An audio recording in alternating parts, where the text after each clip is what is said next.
Introduction. This is a pool table.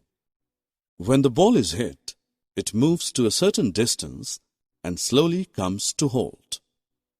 How and why does this happen? Let's start the lesson and find answers to such questions. Objectives. At the end of this lesson, you will be able to define friction, illustrate smooth and rough surfaces, describe the types of friction, discuss advantages and disadvantages of friction, illustrate the way to reduce or increase the friction. Let's take an example from daily life. While moving on a bicycle on the road, you pedal the bicycle and it moves on and on. When you stop pedaling, the bicycle slows down and gradually comes to a stop. Why does this happen? This actually happens because of friction. Friction is a force that is created whenever two surfaces move or try to move across each other. Friction always opposes the motion or attempted motion of one surface across another surface. The force which resists the motion of a body while moving on a surface is called friction. Friction is dependent on the texture of both surfaces. Friction is also dependent on the amount of contact force pushing the two surfaces together. A simple answer to this is that while in motion, the tires of the bicycle are rubbing against the surface of the road. When two surfaces rub on one another, the force comes into play. This force acts in the direction opposite to the direction of motion. Thus, it slows down the motion and finally brings the moving object to a stop. In figure, a ball is rolled on smooth surface and another similar ball on rough surface. As you see here that both the balls starts rolling on different surfaces with same speed, same force and at same time. But the ball which is rolling on smooth surface travels a larger distance than the ball rolling on rough surface. This shows that the rough surfaces offer more friction than smooth surfaces for the same pair of contact surfaces. This example proves that friction depends on the texture of contact surfaces.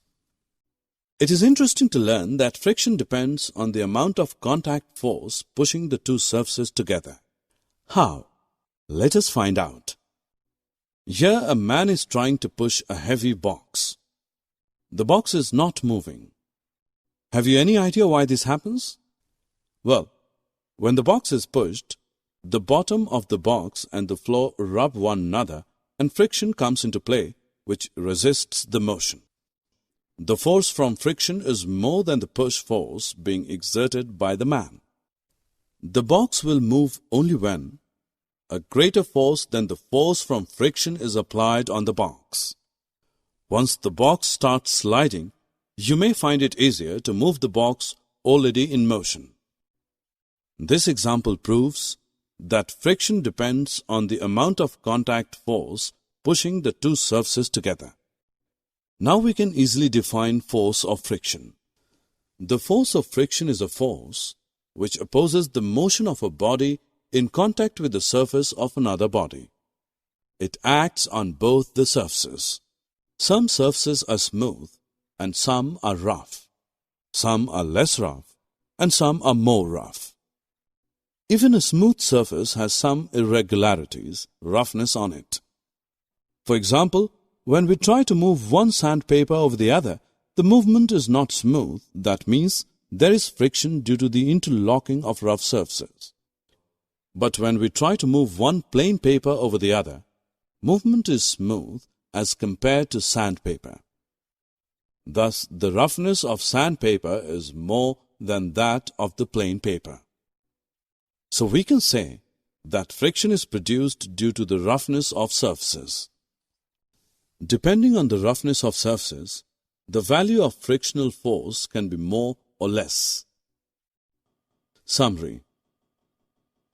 Let us summarize what we have learned. Friction is the force which resists the motion of a body while moving on a surface. Force of friction is a force which opposes the motion of a body in contact with the surface of another body. Force of friction depends on the texture of surface and the amount of contact force.